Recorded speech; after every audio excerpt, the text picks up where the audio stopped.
제가 기도 한번 하겠습니다. 살아계신 하나님, 오늘도 주님이 사랑하시는 우리 예동교회에 왔습니다. 하나님, 오늘도 주님의 말씀이 이 자리 가운데에 선포되어지고 주님의 성령께서 역사하실 때에 우리의 믿음이 성장하고 진보하며 우리의 모든 삶의 영역 가운데에 주님의 생명수가 넘쳐 흐르게 하여 주시옵소서. 예수님의 이름으로 기도합니다. 아멘. 여러분 너무나 반갑습니다. 제가 오늘 아침에 5시에 일어나서 KTX를 타고서 이렇게 왔는데요. 제가 방글라데시에서 사역할 때는 5시 정도에 일어나서 저 설교를 한 편 하러 갈 때 정말 먼 지역을 13시간 동안 차를 타고서 갔었는데 우리 부산은 굉장히 가까운 것 같습니다. 제가 저쪽 경기도 화성시에서 수원 옆에 거기서 왔는데 우리나라 교통이 너무 잘 돼 있고 부산이나 통영이나 뭐 금방 가는 것 같아요.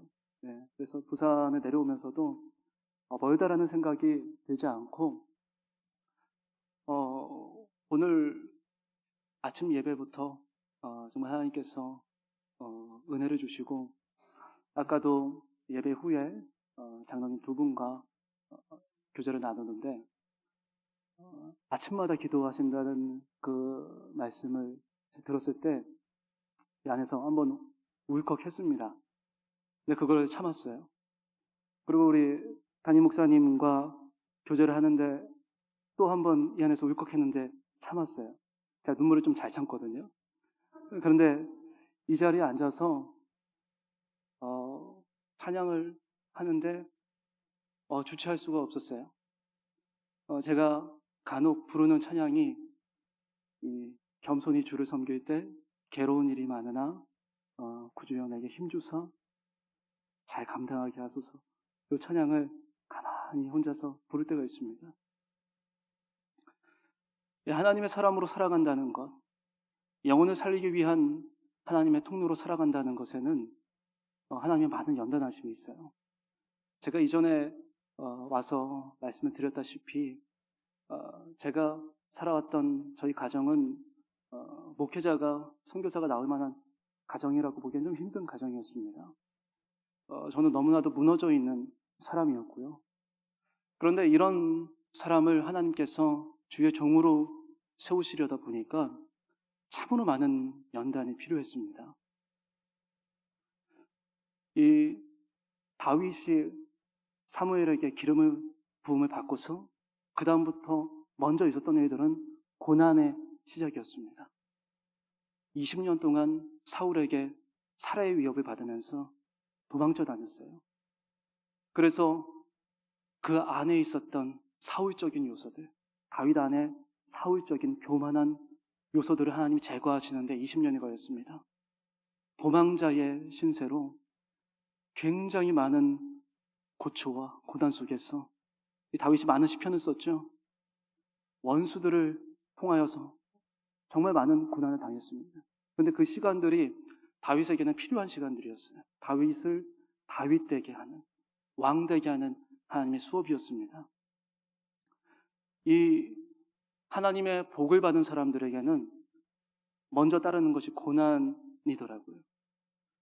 하나님께서 주신 이 영혼을 살리라고 하신 그 말씀을 감당하기 위해서는 내 안에 하나님이 일하시는 데 있어서 방해되어지는 그 요소들을 빼내는 시간들이 필요한데 그 시간들이 고난도 많고 참으로 연단되어지고 어려운 시간들이 있습니다. 저 역시도 지금까지 걸어온 목회자로 선교사로 세워지기까지의 이 시간들을 보니까 하나님의 참으로 많은 연단들, 날마다 저의 한계를 하나님께서 경험하게 하시고 그것을 이겨내야 하는 상황들, 제가 약해지거나 제가 낭망해져 있으면 제가 맡고 있는 영혼들이 병들더라고요. 그 영혼들이 무너지더라고요. 그런 것들을 겪게 하시면서 하루하루 하나님만 의지할 수밖에 없는 이 광야 같은 그런 시절들을 통하여서 하나님이 연단해 오신 것 같습니다. 그래서 아까 그 찬양이 오늘따라 왜 이렇게 제 안에 감동이 되어지는지, 예동교회에 오면은 참 하나님께서 많은 감동을 주시는 것 같아요. 제가 아까 목사님과 대화를 하면서 제가 하나 말씀드린 게 있습니다. 목사님께. 지금 저희 집사람이 임신 중에 있어요. 저번에 제가 왔을 때는 없던 아이입니다. 1월 15일에 이곳에 와서 아침 예배를 드릴 때 우리 강기성 목사님께서 설교를 하시면서 아이 많이 낳아야 된다고, 걱정하지 말라고, 하나님이 다 키워주시니까, 하나님이 키워주시니까 걱정하지 말라고 하신 말씀이 그날 저한테 레마의 말씀으로 왔어요. 예, 왜 웃으세요? 제가 사실 둘째 아이에 대해서 계획을 안 가지려고 마음에 좀 그런 마음도 있었어요. 그럴 만한 사정이 있었어요. 여러분, 제가 너무 개인적인 얘기라서 좀 절제를 하지만 그럴 만한 그 사유가 있습니다. 그런데 그 말씀을 받고서 하나님께 모든 걸 맡기자 하고서 집사람과 이야기를 했는데, 집사람도 기도하고 있었고 저도 기도하고 있었어요. 그러나 저희가 절제하고 둘째 아이를 안 가지고 계획을 안 하고 있었는데, 그 말씀이 믿음으로 받아들여졌고 한 달 뒤에 아이가 생겼습니다. 그래서 지금 건강하게 잘 초음파를 보니까 열심히 아이가 움직이고 있더라고요. 엘리 제사장이 한나에게 걱정하지 말고 아이가 생길 거니까 가라 그랬을 때, 그 하나님께서 세우신 그 지도자를 통해서 선포된 말씀이 땅에 떨어지지 않고 말씀이 역사에서 실상이 되지 않습니까? 우리 강기성 목사님께서 선포하신 그 말씀이 실상이 되어서 저희 가정 가운데 나타났어요. 여러분들 믿음으로 강대상에서 선포되는 말씀은 아멘으로 받으시면 여러분들 삶 가운데 하나님의 역사하심이 실제가 되어줍니다. 오늘 요한복음 10장 17절에서 18절까지의 굉장히 중요한, 저희 인생에 있어서도 그렇고 정말 너무나도 중요한 말씀입니다. 예수를 알아가는 데 있어서 정말 너무나도 중요한 말씀인데, 여러분, 우리가 예수를 전하는 삶이지 않습니까? 예수를 아는 만큼 우리가 전할 수 있어요. 우리는 아는 것을 전하는 것이지 우리가 모르는 것은 우리가 전할 수가 없습니다. 그냥 지식만 전달해줄 뿐입니다. 내가 경험한 예수, 내가 이 예수 그리스도의 살아계심을 진정으로 어느 정도 경험했는가? 여러분들 정말 그 예수를 경험을 하면 전할 수밖에 없습니다. 아침에 목사님께서 말씀을 하셨듯이 밭에 숨겨진 그 보화, 이 진주를 발견했을 때 모든 것을 팔아서 사지 않습니까? 예수 그리스도는 우리의 모든 것을 다 들여서라도 얻어야 하는 존귀한 이름입니다. 이 살아계신 그분의 역사하심이 여러분 믿음으로 구하면 우리 삶 가운데서 경험되어집니다. 저희 삶 가운데에 터닝 포인트와 같은 그런 하나님의 역사하신 사건이 있었습니다. 제가 고등학교 3학년 때 저랑 가장 친한 친구의 어머니가 농약을 드셨어요. 제초제를 드셨어요. 그래서 수원에서 가장 큰 병원이 한 3개 있습니다. 그 중에 하나가 동수원 병원이라고 있어요. 여러분들 아실 수도 있는데, 수원에 아주대학교 병원이 있고 성빈센터 병원, 동수원 병원, 이렇게 큰 병원이 있는데 동수원 병원에 입원을 했습니다. 근데 저는 그 사실을 몰랐었고 목사님께 갑자기 연락이 왔어, 어느 날. 그래서 인지가 우리 병원 좀 가야 되겠다. 그리고 무슨 연유인 줄 모르고 갔습니다. 그런데 알고 봤더니 저랑 가장 친한 그 친구의 어머니가 농약을 드신 거예요. 그 친구랑 저랑 같이 신앙생활을 했는데 덩치가 산만한 이 친구가 하염없이 그냥 눈물을 흘리고 있어요. 농약을 드셨기 때문에 녹잖아요. 여기가 흐옇게 돼 있어요. 누워 계시는데 의사는 뭐라고 그랬냐면 48시간 안에 돌아가시니까 장례 준비하시라고 그랬어요. 도대체 해줄 수 있는 게 없더라고요, 친구한테. 그리고 너무 충격이었습니다. 제가 이제 초등학교 때부터 그 친구 집에 놀러 가면은 그분께서 인직이 왔느냐 그러면서 밥 차려주시고, 그러면서 어렸을 때부터 봐셨던 분이 이렇게 누워 계시고 가망이 없다고 하니까 저도 너무나 충격이었습니다. 근데 이제 저희 담임 목사님께서 기도하면은 안 죽습니다, 이렇게 교회에 선포하셨어요.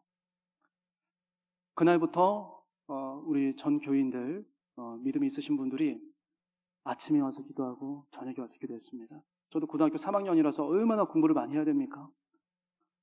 그런데 아침에 와서 기도하고 저녁에 와서 기도하고 그랬어요. 그리고 이틀이 지났습니다. 돌아가셨을까요? 안 돌아가셨을까요? 그러니까 제가 말하겠죠? 안 돌아가시고 3일이 됐는데도 안 돌아가시고, 이거 보니까 저도 제대로 경험하지 못한 하나님의 역사하심을 목도하니까 사람이 이게 뭐지? 이렇게 돼요. 그래서 더 기도했죠. 일주일이 지났는데 안 돌아가세요. 병원에서 분명히 의사가 진단을 내렸어요. 돌아가신다고. 근데 이제 계속 기도하면서 한 달 있다 퇴원을 하셨어요. 근데 그걸 보면서 제가 이 성경이 더 믿어지는 거예요. 이야, 하나님이 정말 살아계시는구나. 그럼 이 예수를 믿지 않으면 진짜 지옥 가는 거구나, 이 사람들이. 그럼 이거 전해야 되겠네. 그러면서 더 제가 신앙에 열심을 갖게 되면서 예수 그리스도가 살아계시다는 것, 그분의 말씀이 절대로 땅에 떨어지지 않고 그분이 말씀하신 대로 우리가 기도하면 하나님이 들어주신다는 것, 이것들을 경험을 하게 되었어요. 그래서 그때부터 이제 제가 맡았던 아이들, 하나님이 그걸 깨닫게 하신 다음에 영혼들을 붙여주시더라고요. 이 집이 없어서 공장에서 살던 아이, 알코올 중독 부모 아래서 살던 아이, 그리고 어렸을 때부터 자살 충동에 빠져있어, 초등학생인데 자살 충동에 빠져있는 아이, 뭐 여러 아이들 다 보니까 무너진 가정들이에요. 그 아이들과 모여서 말씀을 전하고 하는데 이 아이들이 그 모임 가운데서 살아나요. 그리고 그 모임 가운데 하나님이 역사하시는데, 하루는 어떤 아이가 아파갖고 지금 성경 공부 못하겠다고 보니까 입술 색깔까지 변했어요. 이게 체하거나 뭐 이렇게 된 거예요. 그래서 제가 그 아이들을 다 모았습니다. 그래서 자, 우리 누구누구한테 손대고서 기도하자. 하나님께서 창조의 원형으로 지금 완전히 회복시켜달라고 기도하자. 경험했잖아요. 하나님이 만져주시는 거 경험했잖아요. 그걸 본대로 전 학습이 돼서 기도를 했더니 2분 정도 기도했습니다. 그리고 나서 봤어요. 입술 색깔이 돌아오고 이 친구가 선생님 안 아파요. 그래, 성경 공부하자. 그러면서 그 아이들이 지금은 이제 대부분 이제 리더들로, 교회 리더들이 되어져 있고, 그 아이들의 삶 가운데서도 하나님이 역사하세요. 하나님은 그냥 성경에 가둬두는 것이 아니라 말씀하신 그대로, 성경에 나와 있는 그대로의 역사가 우리 삶 가운데에서 그대로 나타납니다. 우리가 예수를 아는 만큼 전할 수가 있어요. 하나님께서 저의 삶 가운데에 그렇게 많은 것들을 제가 정말 일부만 말씀을 드렸는데, 예수를 이게 믿음이 연약해져 있을 때도 예수를 부인할 수 없을 만큼 너무 많은 것들을 경험을 했어요. 그래서 제가 간증만 해도 정말 정말 많아요. 근데 오늘 예동교회로 오면서 하나님께서 이런 간증들을 좀 마음에 주시더라고요. 그래서 제가 오늘 말씀을 전하면서 좀 여러 이야기들을 좀 하려고 하는데, 최근에도 작년에 제가 이제 미국에 있는 한 친구를 줌으로 해갖고 말씀을 양육하고 있습니다. 근데 이 친구가 가끔 잠수를 타요. 이제 좀 살만하면 잠수를 타는데, 이 친구 한 1년을 잠수를 탄 적이 있어요. 그러고 나서 작년에 저한테 갑자기 연락이 왔어요. 봤더니 이제 코로나에 걸려갖고 힘들어하고 있는 상황이었고 좀 두려워하고 있더라고요. 그래서 선포하였습니다. 하나님의 말씀이 역사하시면은 회복시키시고 고치시고 걱정하지 말아라. 그러면서 이 친구가 이제 그곳에서 교회를 다니고 있었지만 그곳에서 자신의 영혼을 진정으로 사랑하고 자신의 영혼을 양육해주는 사람은 불행하게 만나지 못한 거예요. 그러니까 내가 어디로 누구한테 도움을 받아야 될까? 그러니까 이 영혼들이 내가 어떻게 하면 살 수 있는가? 이걸 고민을 하고 찾고 있다는 거죠. 근데 제가 생각이 나서 다시 연락을 했다는 거예요. 그리고 알고 봤더니 이 친구가 카지노에 빠져 있었어요. 그러니까 이 친구가 방탕한 삶 가운데 빠져 있었는데 너 다시 잠수하지 말고 다시 나하고 말씀 다시 나누자. 그럼 하나님이 고치시고 네가 생각한 것보다 신속하게 너를 고치셔서 너로 하여금 생명을 흘려보내는 자리에 있게 하실 것이다. 그 말 그대로 이 친구가 순종을 해갖고 일주일에 한 번씩 다시 저랑 말씀을 나누고 교회의 리더로 세워졌습니다. 찬양 인도자가 되었고 카지노를 싹 끊었습니다. 여러분 도박, 중독 이런 거 쉽게 끊어지던가요? 안 끊어져요.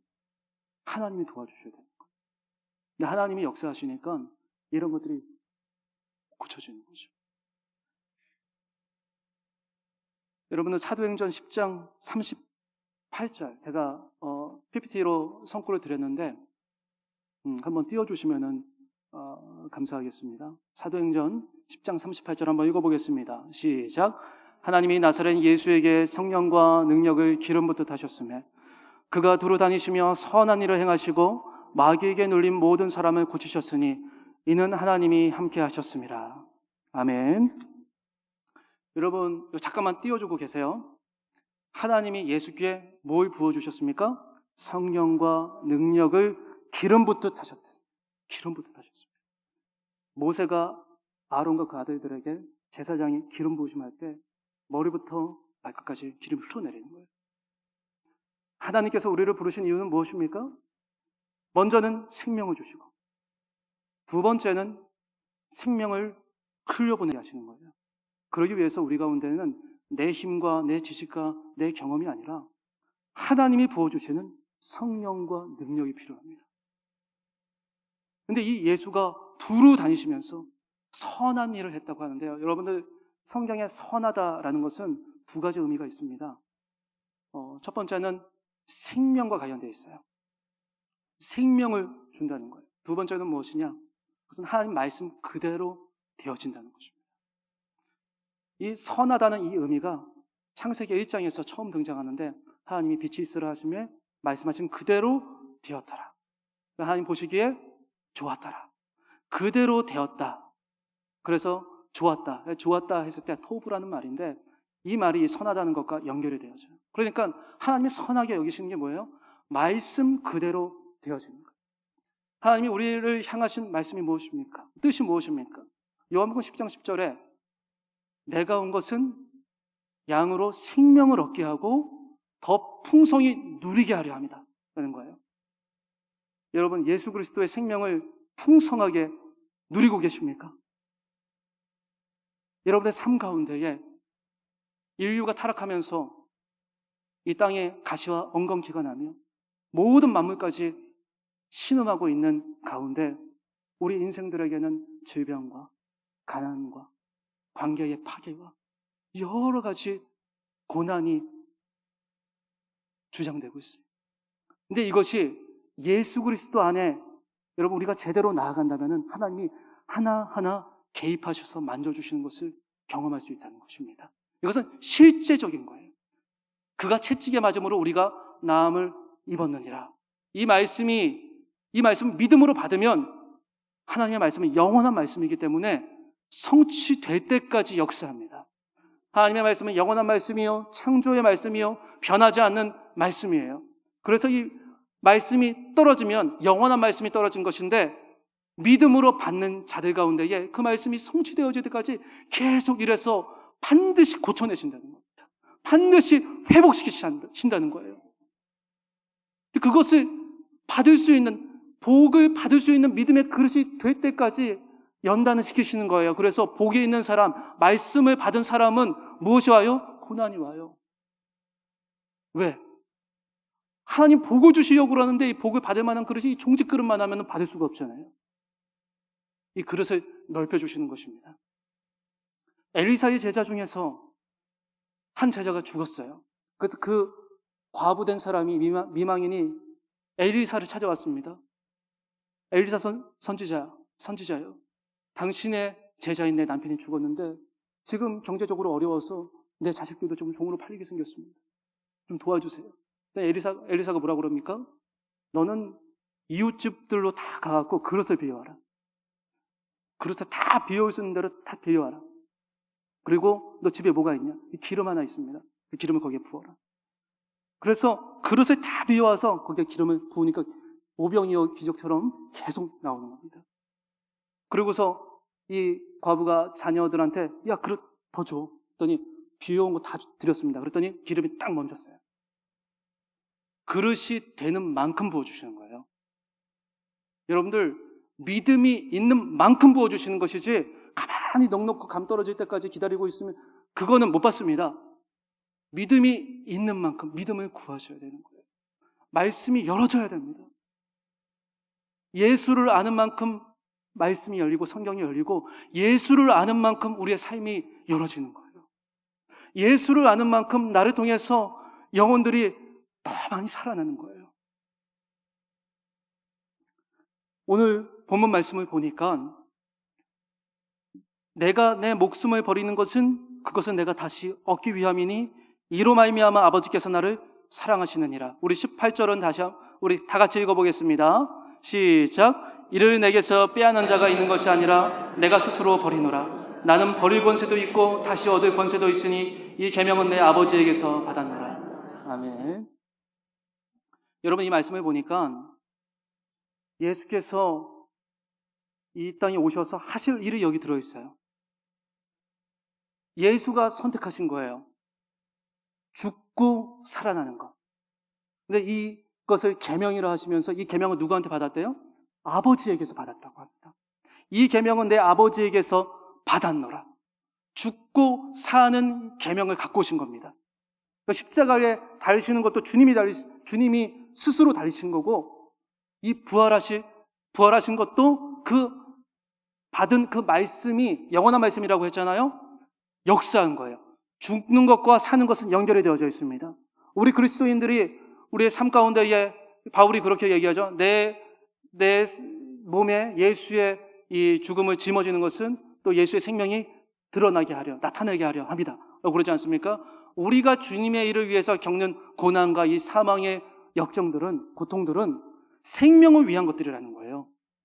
그렇기 때문에 우리가 오늘도 죽을 수 있는 것이고 오늘도 주님의 일을 위한 고난 가운데 참여할 수 있게 된다는 것입니다.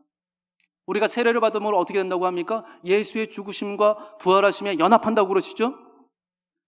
우리가 예수를 믿어서 주님의 말씀 앞에 첫 순종이 세례입니다.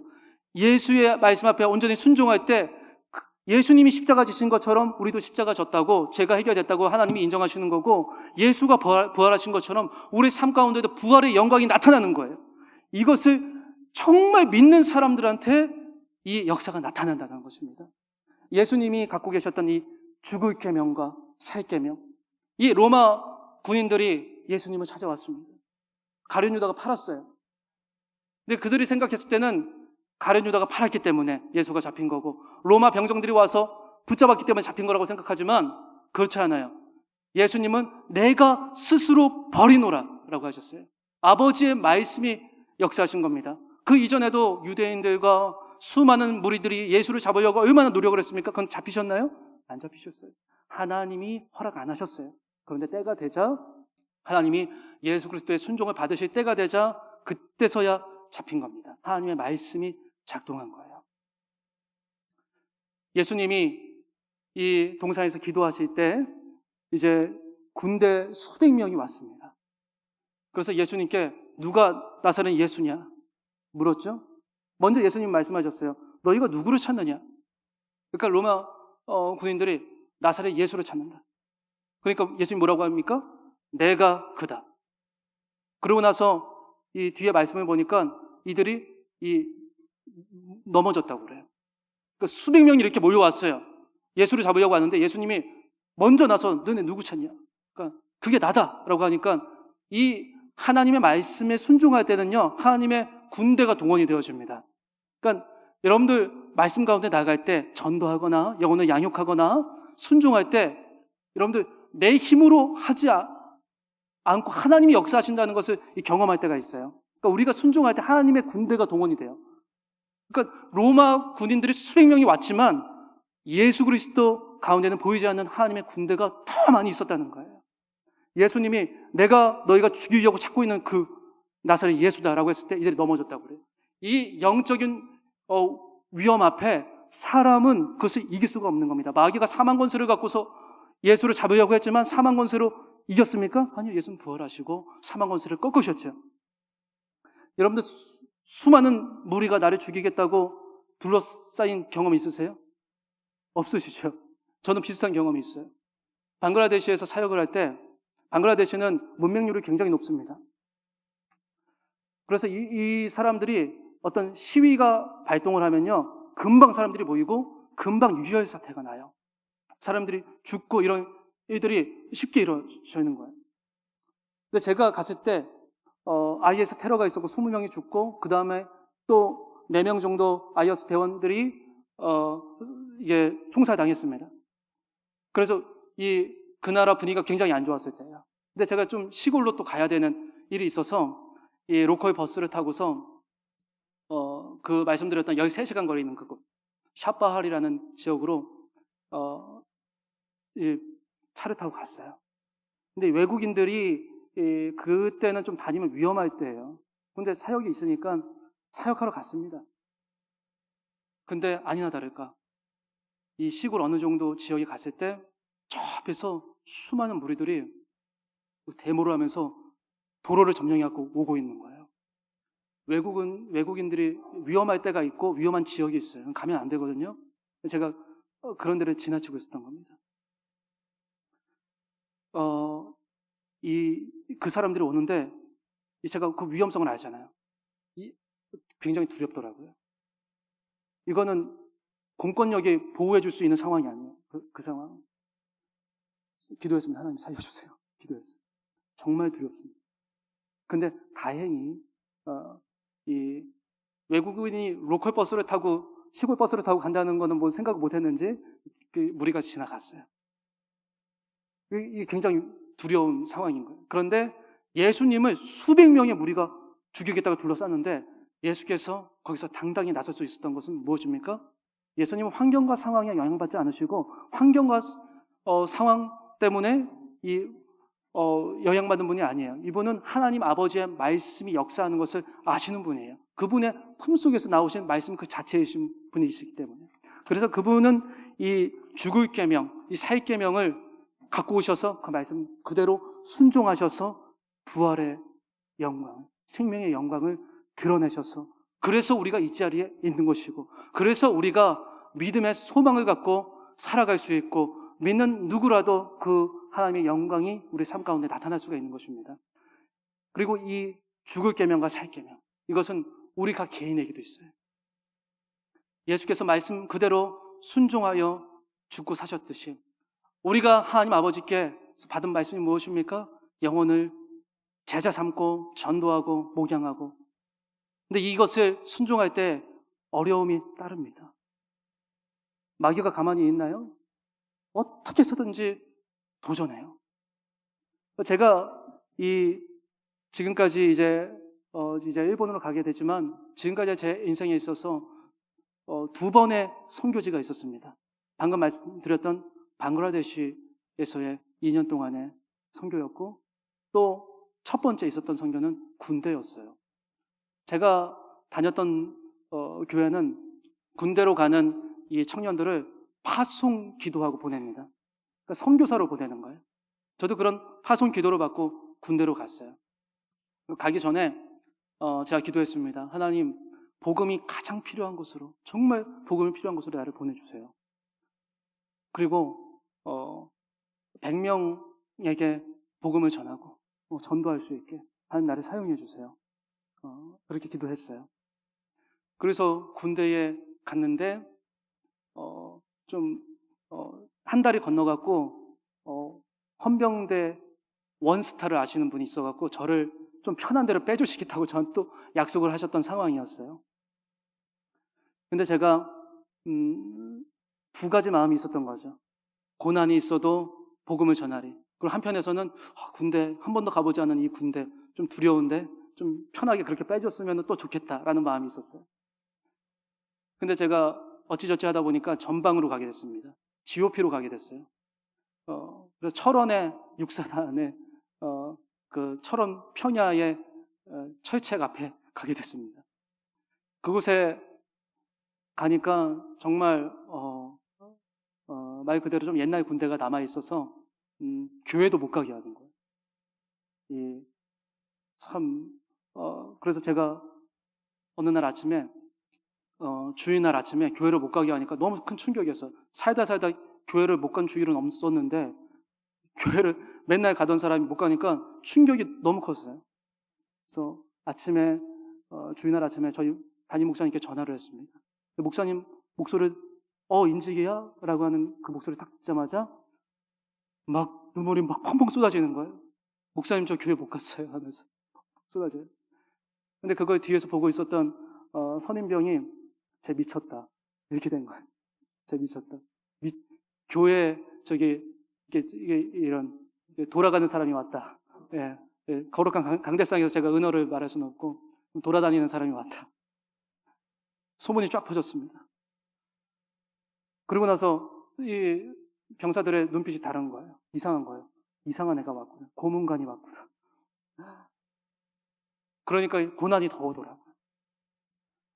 근데 이제 제가 그런 교회도 못 가는 상황이 됐다고 하니까 한 달이 건너가고 그 스타께서 저희 초소로 전화를 하셨어요. 그래서 나 헌병대 과장인데 거기 인직이 있지? 그러니까 병사가 놀란 거예요.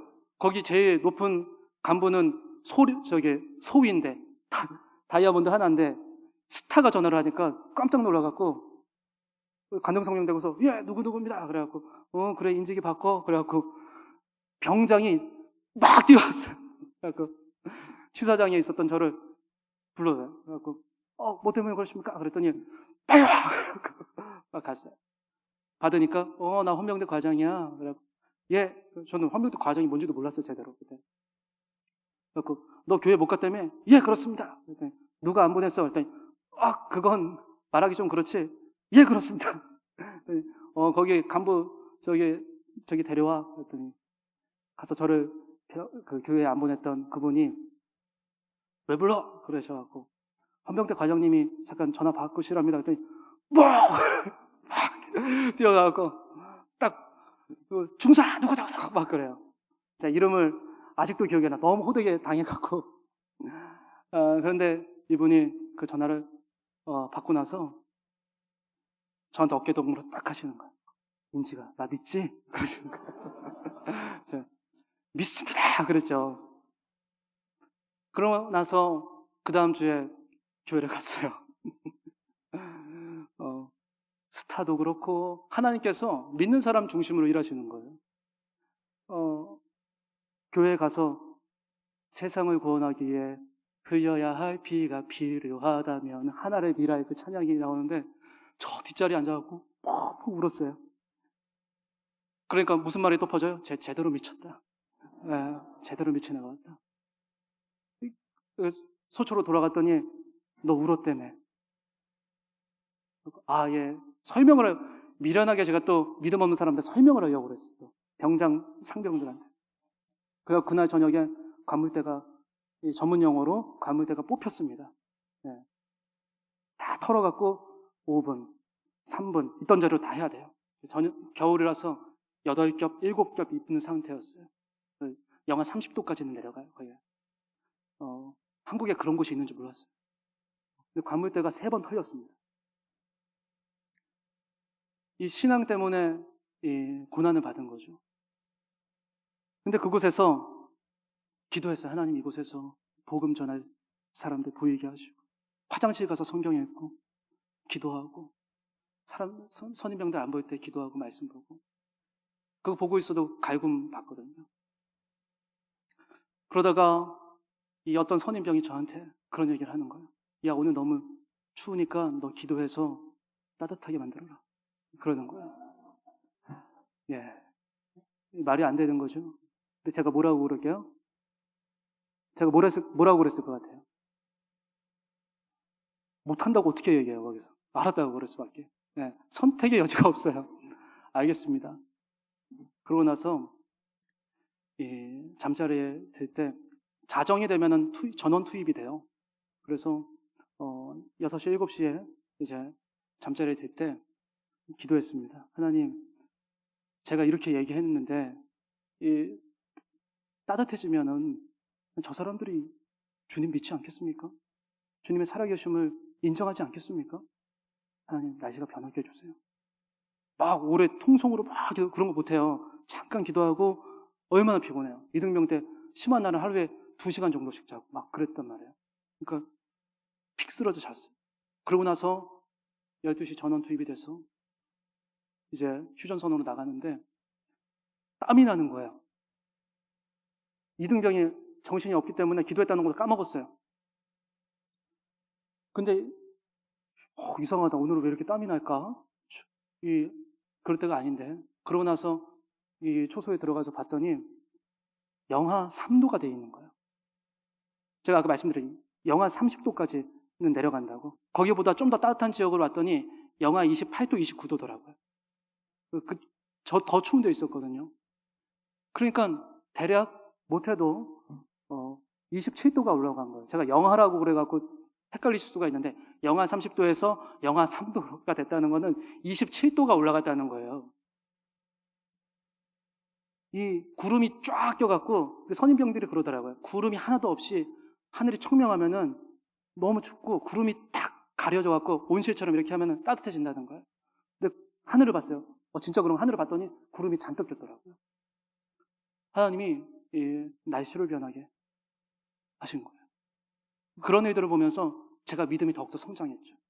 그래서 저랑 들어가는 후임병, 선임병 할 거 없이 다 복음을 전했습니다. 받아들이는 사람도 있었고 못 받아들이는 사람도 있었고 후임들은 기도해라. 그러면은 기도해야죠. 우리 기도하자. 그래갖고 총 들고서 기도하는 거예요. 영접시키고. 그러면서 그 군대 생활을 하면서 100명이 넘는 영혼들에게 복음을 전했어요. 정말 기도했던 대로 하나님이 역사하시고 어떤 날은 간부까지 와갖고 저한테 말씀을 배웠습니다. 그러면서 그러니까 저의 삶 가운데에 제가 사실 더 좋은 환경의 보직으로 갈 수 있었어요. 전화가 와서 거기서 좀만 버티면은 저기 사단 군종으로 빼주겠다. 이 과장 통해갖고 그렇게 해주겠다 그랬는데 여기에 복음 전하는 사람이 없는 것 같습니다. 제가 여기 있겠습니다. 라고 제가 그냥 택한 길이었어요. 저도 주님이 갖고 계신 죽을 계명을 순종하고 죽을 계명에 순종하면 연결되는 게 뭡니까? 살 계명이에요. 죽는 말씀에 순종했을 때 살아나는 말씀도 역사한다는 거예요. 이제 GOP 근무를 6개월 동안 마치고서 GOP 지원부대로 왔어요. 그곳에 신임병들이 왔는데 어느 날 눈에 띄는 애가 있어서 봤더니 얼굴이 시커멓고 딱 봐도 견적이 안 나와요. 영적으로. 얘 뭔가 복잡한 애인데 얘기를 좀 해봤어요. 그랬더니 우울증에 걸려갖고 하루에도 죽고 싶다는 생각을 수십 번도 하고 있는 친구였어요. 연세대학교 다녔었고 일본어 동시 통역이 되는 친구예요. 엘리트예요. 그런데 그러면 뭐예요? 마음이 병들어갖고 죽는 걸 소망을 하고 있는데 어렸을 때부터 가정환경도 너무 안 좋았고 아버지한테 너는 할 수 있는 것도 없고 넌 군대에나 말뚝박으라 막 그러면서 저주받고 막 그러니까 얘가 자신감도 없고 자존감 다 무너지고 우울증에 걸려갖고 있는데 이 친구한테 그랬어요. 너 나하고 너 교회 나와서 나하고 말씀 공부하자. 그러면 너 그거 고쳐진다. 하나님이 고쳐주신다. 그랬더니 이러한 자신감이 어떻게 나오겠습니까? 제가 아는 예수님은 그런 분이기 때문에 제가 경험한 예수님은 그런 분이기 때문에 이 친구가 나올지 안 나올지 모르겠어요. 저도 던진 거예요. 그런데 이 친구가 나오더라고요. 매주마다 말씀을 전했습니다. 그러고 나서 한 달 정도가 지나니까 저한테 찾아와서 하는 얘기가, 제가 그때 상병이었어요. 이인직 상병님, 죽고 싶다는 생각이 사라졌습니다. 그러더라고요. 계속해서 말씀으로 양육하니까 말씀이 변화시키는 거예요. 여러분들 요즘 시대에 우울증, 공황장애 굉장히 많은 거 알고 계시죠? 이거를 정신과 가고 고칠 수 있을까요? 약을 먹으면요, 이제 피곤하게 하고, 이게 사람이 약 기운에 피곤하고 그러면서 좀 이게 완화된다고 생각을 하는 거예요. 이 얘기를 들어보면, 전문가들 얘기 들어보면 완치가 없다고 그럽니다. 그런데 하나님의 말씀이 들어가면 완치가 될까요? 안 될까요? 그걸 믿으십니까? 여러분들 주변에 우울증과 공황장애 굉장히 많아요. 눈 뜨고 보면요. 여러분들 그들을 고칠 수 있는 통로가 될 수 있을까요? 될 수 있어요. 될 수 있어요. 그 친구가 고쳐지니까 어떻게 됐는지 아십니까? 그 소대에 있는 10명이 넘는 영혼들을 교회로 초청해서 막 데려오더라고요. 일꾼이 됐어요. 왜? 나를 고쳐주신 살아계신 예수 그리스도를 경험을 해버린 거예요. 제가 전역을 할 때 이 친구가 군종자료를, 이 바톤을 받아갖고 그 사역을 감당했습니다. 영혼 살리는 사역을 감당을 했다고요. 우울증 환자가. 제가 지금 말씀드리면 너무 지극히 일부입니다. 말씀드릴 게 너무나 많지만 지금 시간이 얼마나 지났는지 모르겠는데 3시가 넘어버렸어요. 그래갖고 제가 5분만 더 할게요.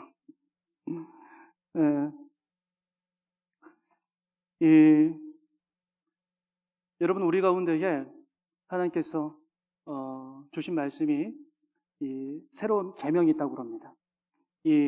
요한복음 13장 34절에서 35절까지의 말씀인데 한번 보여주시면 좋겠어요. 제가 드렸습니다. 읽어보겠습니다. 다 같이 시작. 새 계명을 너희에게 주노니 서로 사랑하라. 내가 너희를 사랑한 것 같이 너희도 서로 사랑하라. 그 다음 번도 있어요. 예. 너희가 서로 사랑하면 이로써 모든 사람이 너희가 내 제자인 줄 알리라. 아멘. 여러분, 우리의 본질은 육체일까요? 영혼일까요? 영혼이죠. 육체는 길어봤자 100년 정도 지나면 어떻게 돼요? 예, 무덤으로 가거나 항아리 안에 들어가 있거나 그러겠죠. 예. 오는 거는 순서 있어도 가는 건 순서 없죠? 예. 저도 연소하지만 제 친구들 중에서도 이미 세상을 떠난 친구들이 있습니다. 그럼 항아리에 들어가 있어요. 예. 갈아서 어디에 뿌려져 있던지. 여러분, 육체는 이렇게 없어질 겁니다. 하지만 영혼은 영원한 세계로 간다고요. 우리의 본질은 무엇입니까? 영혼이에요. 사랑하는 자여, 네 영혼이 잘됨과 같이 네가 범사가 잘 되고 강건하기를 내가 간구하노라. 여러분, 뭐가 먼저 잘 되는 겁니까? 영혼이 먼저 잘 되는 거예요. 영혼이 먼저 잘 돼야 범사가 잘 되고 강건하죠. 우리의 본질은 영혼입니다. 하나님의 말씀은 영혼을 향한 말씀이에요. 우리가 하나님께서 오늘 이 요한복음 13장의 말씀처럼 너희가 서로 사랑하라 라고 하셨어요. 그럼 육체를 사랑하라는 걸까요? 영혼을 사랑하라는 걸까요? 영혼을 사랑하라는 거예요. 육체는 어차피 없어질 거예요. 육체를 막 함부로 대하라는 건 아닙니다. 우선순위를 얘기하는 거예요. 그러면 영혼을 사랑하는 게 무엇입니까? 성경에 보니까 이 친구를 위하여 목숨을 내어주는 것보다 더 큰 사랑이 없다라고 그럽니다. 그러니까 주님이 말씀하신 최고 극치의 사랑은 무엇이냐면은 이 다른 사람을 위하여서 목숨을 내어줄 수 있는 거예요. 그럼 우리가 주님이 하셨던 그 사랑을 우리한테 하라고 하셨는데 우리가 그런 목숨을 내어줄 수 있는 사랑을 하라는 건데 우리한테 목숨이 있습니까? 우리 집 조상 아담이 이 범죄하여서 마귀에게 팔렸습니다. 영적으로 죽었다고 그러죠? 우리의 본질은 영혼의 생명이 끝나버린 거예요. 이것은 아예 소멸됐다는 것이 아니라 하나님과 교제하는 이 기능이 없어졌다는 거예요. 예수께서 오셔서 그것을 회복시키셨죠. 근데 우리가 영적인 생명을 마귀한테 빼앗겼습니다. 그래서 예수께서 너희의 아비는 마귀니라 라고 그러지 않았습니까? 우리는 하나님이 사랑하라고 하셨지만, 예수께서 사랑하라고 하셨지만 그 사랑은 생명을 내어주는 사랑이지만 주 생명이 없어요. 영혼이 죽어 있었기 때문에. 그렇다면 우리는 어떻게 사랑할 수 있습니까? 생명을 줄 수 있는 분을 소개시켜줘야 돼요. 예수 그리스도가 생명을 주셨죠. 우리는 예수가 어떤 분인지를 보여줄 수 있어야 돼요. 죽었던 나를 살리신 예수 그리스도를 깊이 있게 만나시기 바랍니다. 여러분, 깊이 있게 만나고 그분을 아는 만큼 전할 수 있어요. 수많은 사람들이 병들어져 있습니다. 수많은 사람들이 눈이 가려져서 자기가 찾고 있는 분이 누군지 몰라요. 세상 사람들이 다 의인을 찾고 있어요. 자기가 상처받은 것도 해결받고 싶고, 자기가 겪고 있는 어려움들도 해결받고 싶고, 그래서 결혼을 하고 배우자가 나한테 이 해결해 줄까 그랬더니 이 사람도 똑같은 사람인 거예요. 우리 부인이 날 좀 보듬어 줄 수 있을까 했더니 똑같은 사람인 거예요. 학교 선생님이 그럴까? 똑같은 사람인 거예요. 누구를 만나봐도 사람은 사람이에요. 사람은 죄인입니다. 의인은 없다고 성경에서 그러지 않습니까? 의인은 누구밖에 없어요? 예수 그리스도밖에 없습니다. 성령이 임하시면 죄에 대하여, 의에 대하여, 심판에 대하여 세상을 책망하시리니, 책망하신다는 이 말씀은 이 뭔지 알게 하시다는 거예요. 이 의에 대해서라고 얘기할 때 뭐라고 하십니까? 내가 너희를 떠남이라. 그러니까 의인은 예수 그리스도밖에 없는데 의인 예수가 하늘로 가신다는 거예요. 여러분, 우리는 의인을 찾고 있어요. 세상은 의인을 찾고 있습니다. 나에게 생명을 줄 수 있고 나의 이 문제를 해결해 줄 수 있는 의인을 찾고 있는데 자꾸 다른 사람들을 찾고 있고, 이 사람들이 내가 원하는 만큼 안 해주면 상처받고 비난하고, 저 사람이 나한테 어떻게 했느니, 저 사람이 나한테 이렇게 했느니, 상처받고 참소받고 정죄받고 정죄하고 어지럽게 이렇게 살아가고 있어요. 그런데 주소를 잘못 고른 거예요. 저 사람은 의인이 아닌데 왜 나한테 저 사람이 못해줬다고 그렇게 상처받고 있습니까? 해줄 수 있는 능력이 없는 거예요. 사람은 다 죄인이라고 그러지 않습니까? 우리 모든 사람들이 진정을 찾고 있는 의인은 예수님 한 분밖에 없어요. 예수를 깊이 있게 아시기 바랍니다. 예수님을 깊이 있게 만나시기 바랍니다. 나의 계명을 지키는 자라야, 요한복음 14장 21절에 나의 계명을 지키는 자라야 나를 사랑하는 자니, 나를 사랑하는 자는 아버지께 사랑을 받을 것이요 나도 그를 사랑하여 나를 그에게 나타내리라 하셨어요. 여러분, 주님을 사랑하시는 분들은 그 계명에 순종하게 되어 있습니다. 복음 전하게 되어 있어요. 전도하게 되어 있고요. 전도한 영혼을 말씀으로 가르치기 위해서 말씀 가운데 빠져 살게 되어 있습니다. 세상에 젖어 사는 것이 아니라 말씀에 젖어 살고 예수 그리스도께 젖어 살게 되어 있어요. 그래야지 살릴 수 있어요. 성령께서 그러한 자들에게 아까 말씀하셨듯이 하나님께서 성령과 능력을 기름 부어주시는 겁니다. 하나님께서 나사렛 예수 그리스도에게 성령과 능력을 기름 부으셨으며 그가 두루 다니면서 선한 일들을 하시고 마귀에게 눌린 자들을 자유케 하셨다고 그러십니다. 왜 예수께 성령과 능력을 부어주셨습니까? 죽는 계명, 사는 계명에 순종하셨기 때문이에요. 여러분, 누구든지 나를 따르려거든 자기를 부인하고 자기 십자가를 지라고 했습니다. 우리에게 맡겨주신 영혼들을 살릴 수 있는 능력을 갖기 위해서 주님 앞에 달려가셔야 돼요. 그러한 믿음이 그릇이 있어야 하나님이 계속 부어주실 수 있는 겁니다. 움직이지 않으면 기름은 멈춥니다. 계속해서 움직여야 돼요. 그래야 나를 통하여서 주님의 뜻이 이루어지는 것이고, 주님이 말씀하십니다. 먼저 그의 나라와 그의 의를 구하라. 그리하면 이 모든 것을 너에게 도와질 것이다. 먼저 그의 나라와 그의 의가 무엇입니까? 하나님이 통치하시는 삶이 되어지라는 거예요. 내가 주인된 삶이 아니라 하나님이 통치하시는 삶. 그렇게 했을 때 이 모든 것을 도와줄 것이다. 이 모든 것이 무엇입니까? 그 말씀이 있기 이전에, 요한복음 6장 33절 말씀이 있기 이전에 이방인들은 무엇을 입을까? 무엇을 먹을까?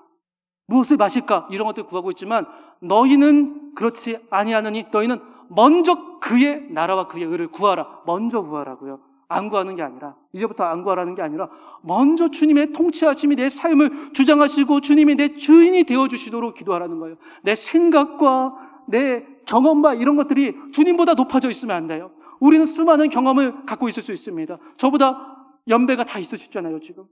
여러분, 우리가 신앙생활을 오래 하면서 많은 경험들이 있습니다. 그러나 그것이 하나님보다 높아지면 안 돼요.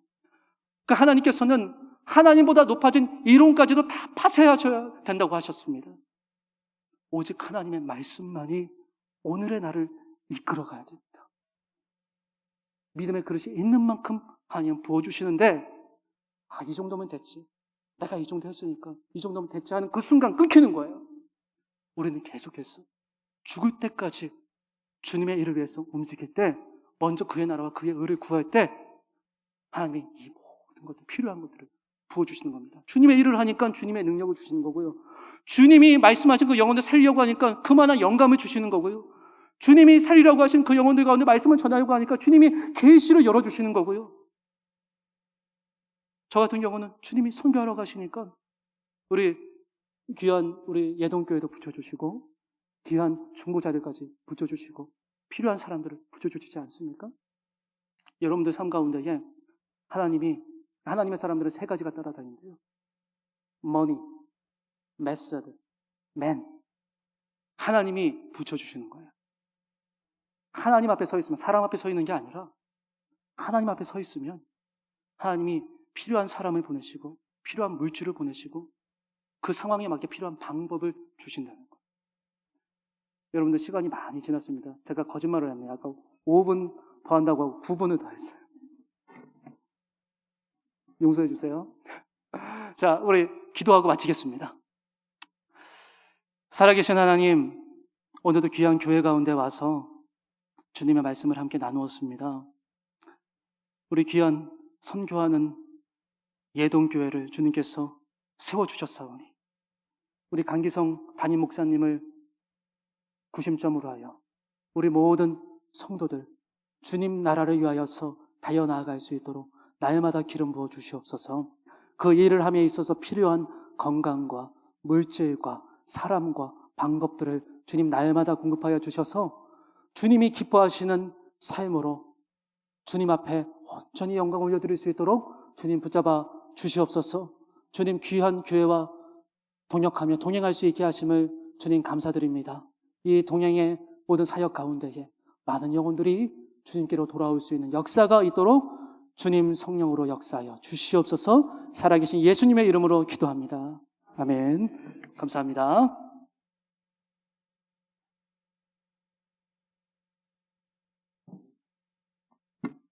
다음 달 중순경에 비자 받고 이제 일본에 들어가시게 됐거든요. 그때 우리 주아, 예, 3살 된 우리 주아 데리고 오셨고, 지금 3개월 된 우리 또 새 생명이 있고요. 이 가정이 5월 중순경 일본에 들어갑니다. 여러분 기도 많이 해주시고, 특히 사교구가 우리 선교사님 위해서 기도 많이 해 주시기로 약속하셨고요. 4-1 구역에서 그동안 헌금하신 거 우리 선교사님께 아까 점심시간에 전해드렸습니다. 귀한 헌신에 감사를 드리고요. 우리 찬송하고 마치도록 하겠습니다. 선교사님을 보내는 게 아니라 우리가 선교사님과 함께 우리가 일본에 가는 것을 기억하고요. 우리 마음에 고백을 담아서 하나님께 이 찬양을 올려드리겠습니다. 주의 보좌로 나아갑니다. 주의 얼굴을 바라봅니다.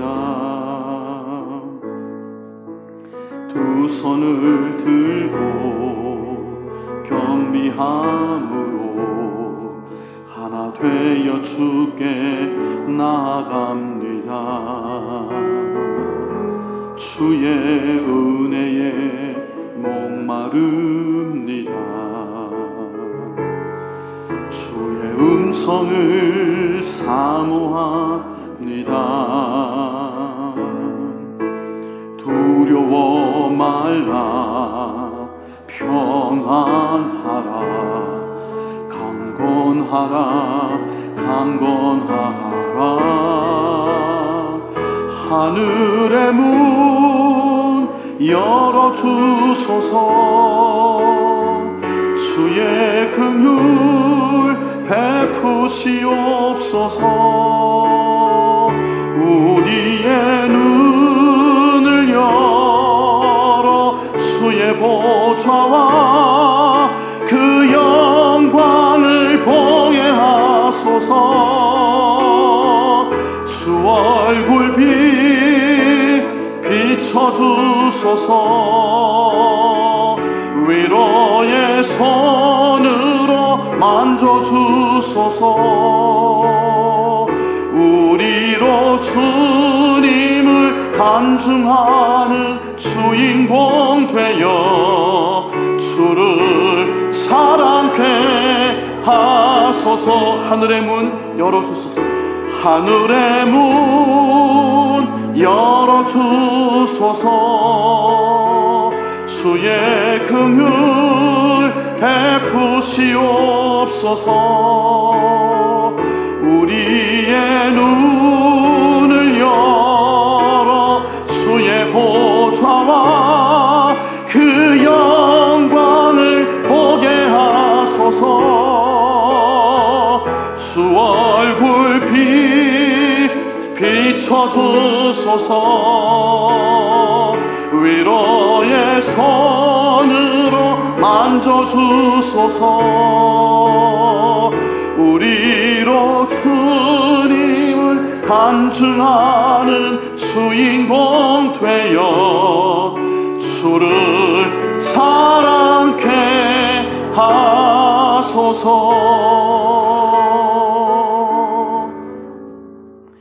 우리 구주 예수 그리스도의 은혜와 아버지 하나님의 사랑하심과 성령의 기름 부어주심과 능력 부어주심이 우리와 함께 일본 땅으로 떠나는 이인직 선교사님, 김현정 선교사님, 이주아 아가, 그리고 태중의 새 생명 위에 함께 이 먼 길을 땅끝으로 향하여 떠나는 예동의 공동체 위에 온 세계의 땅끝에 흩어져 생명의 주가 되시는 예수 그리스도를 증언하는 하나님의 권속들 위에 이제와 영원토록 항상 함께하여 주옵시기를 간절히 축원하옵나이다. 아멘.